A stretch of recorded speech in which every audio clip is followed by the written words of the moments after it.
నమస్కారం సార్. రేయ్ ఆ ఫైలి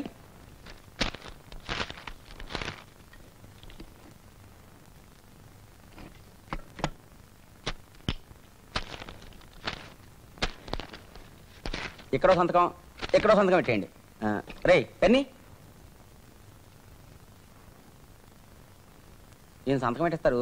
నువ్వు లారీలు తీసుకుని గోడౌన్కి వెళ్ళి ఆ సరుకంతా. ఏమిటిదంతా? నేను చెప్పలేదురా, మన మినిస్టర్లలాగా ఆఫీసర్లు విషయం తెలియందే సంతకం పెట్టరు. ఏం లేదు గురుగారు, మన ప్రభుత్వం పుష్కరాలకు వచ్చే జనం కోసమని 12 కోట్లు శాంక్షన్ చేసింది. సరే అన్నిటికీ టెండర్లు పెట్టేసాం, ఆ ఎట్టకు మనకే వచ్చేస్తాయి. పోతే గోధుమలు, పామాయిలు, పంచదార వగైరాలన్నీ జిల్లాల్లోకి దిగిపోయాయి. ఆ సరుకంతా రేషన్ షాప్లో డిస్ట్రిబ్యూట్ చేసినట్టు మీరు చిన్న సంతకం పెట్టేస్తే వాటిని మా గోడౌన్లో షిఫ్టింగ్ చేసి బ్లాక్లో అమ్మేసుకుంటాం. 12 కోట్లు శాంక్షన్ అయినట్టు కన్సర్న్ ఆఫీసర్ ని నాకేంతవరకు తెలియదు. ముందుగా మీకెలా తెలుసు? అయ్యో ఇట్లాంటి లాభాలు ఎన్నో ఉన్నాయనే కదండి పలకా బలపం పట్టనోడు కూడా పాలిటిక్స్ లోకి వచ్చేస్తున్నాడు. నేను ఈ సంగతి కలెక్టర్ గారికి రిపోర్ట్ చేస్తే మీరేమవుతారు? జరదా కొంచెం ఎక్కువైనట్టుంది.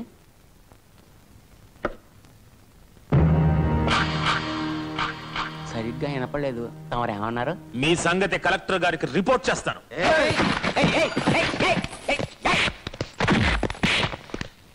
కలెక్టర్ గారికి కత్తి చూపిస్తారా?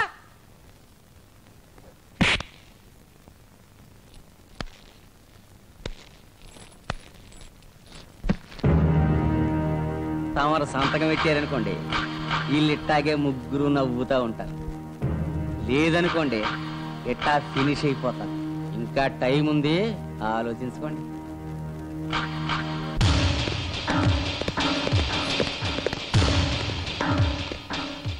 సంతకం పెట్టాడా? దొబ్బులెట్టాడు.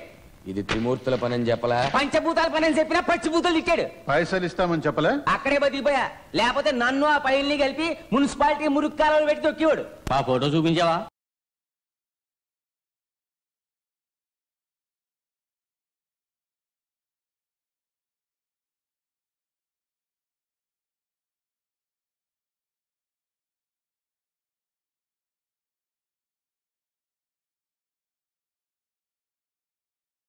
చూపించా. ఫోటోగ్రాఫర్ ఎవడో భలేగా తీశాడు. బస్ స్టాండ్ లో పిక్ ప్యాకెట్ నాయాల ఫోటోలు పక్కన పెట్టుకున్నాడు. బద్మాష్ గాడు. ఏం పేరు అని పేరు? అది పేరు బంగారమే, చక్రపాణి. వాడి ఫోటో ఉందా? ఈడా? ఈడు అమ్మాయిల బోకరు. ఏది? ఈడా ఇక్కడ జాయింట్ కలెక్టర్. వాడు నీకు ముందే తెలుసా? మన రాష్ట్రంలో జీతంతోనే బతికే సన్నాసీడు ఒక్కడే. విశాఖపట్నంలో మన బిజినెస్ల మీద కన్నేసాడని నేనే ట్రాన్స్ఫర్ చేయించాను. అంత నిజాయితీ గలడు సంతకం ఎందుకు పెడతాడు? ఆడు పెట్టడం ఏంది? ఫోర్జరీ చేయించేద్దాం బాయ్. నిజమే, ఆడే సంతకం పెట్టాడని చెప్పి గోడౌన్లో సరుకు లారీలకి ఎక్కించేద్దాం. ఆ తర్వాత జాయింట్ కలెక్టర్ గారి జాయింట్లు ఉండవు.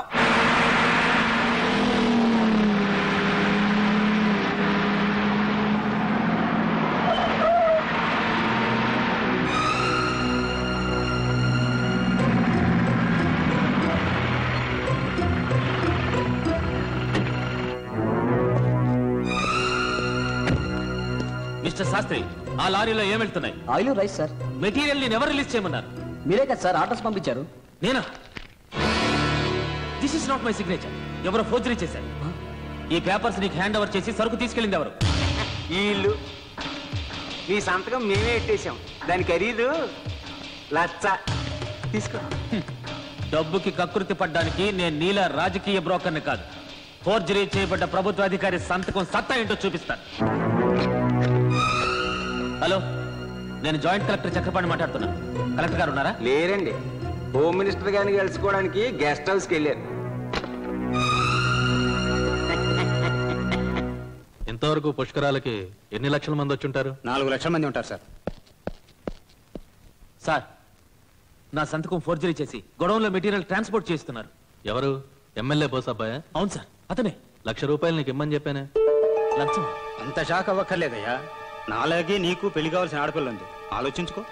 ఆలోచించేదేం లేదు. నేను మీలా ఐఏఎస్ కాకపోయినా సిన్సియారిటీతో ఈ స్థాయికి వచ్చిన వాడిని.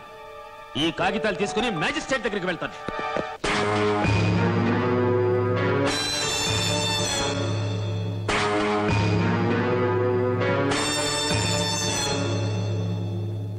పేపర్ గిట్లదే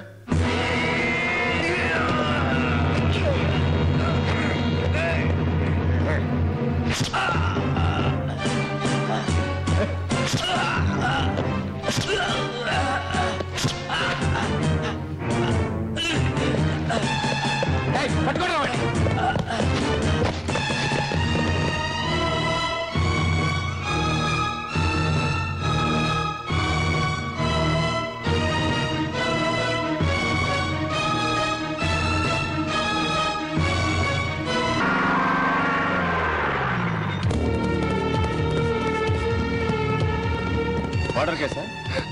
పోలీస్ కంప్లైంట్ ఇచ్చారా? ఎమర్జెన్సీ వార్డుకి తీసుకెళ్ళండి.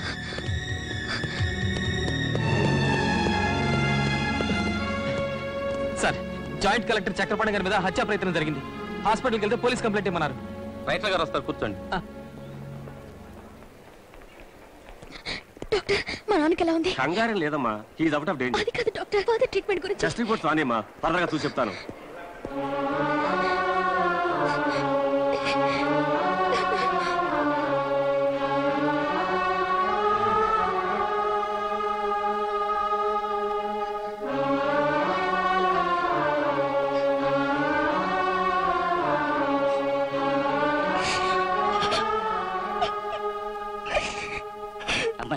రిపోర్ట్స్ వచ్చాయి. డాక్టర్ గారికి ఒకసారి చూపించను. నువ్వు ఇంటికి వెళ్ళి అమ్మని కంగారు పడద్దని చెప్పు. తేడా వచ్చిందో రానివ్వండి సార్, నా సంగతి నీకు తెలుసుగా. డాక్టర్, ఏమిటమ్మా? రిపోర్ట్స్. వెళ్ళొస్తా. మంచిదండి.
అలాగా? శోభా, ఎవరైనా ఫోన్ చేస్తే హాస్పిటల్ వెళ్ళండి. కాదన్నయ్య, ముందు హంతకులు అరెస్ట్ చేయాలి. హంతకులా? చూసా వాళ్ళని? గుర్తుపట్టగలను. ఏ 1 2 3 4 కార్లో పారిపోతుంటే కొంత దూరం వెంబడించాను. ఏ 1 2 3 4 అది? అన్నయ్య, నువ్వు కంట్రోల్ రూమ్ ఫోన్ చేసి ఆ కారు ఎవరి పేరు మీద ఉందో ట్రేస్ చేయమని చెప్పు అన్నయ్య, ప్లీజ్ అన్నయ్య. Hello, Sagar here. మీ బాబును పుడిచింది మన పోరగాళ్ళే.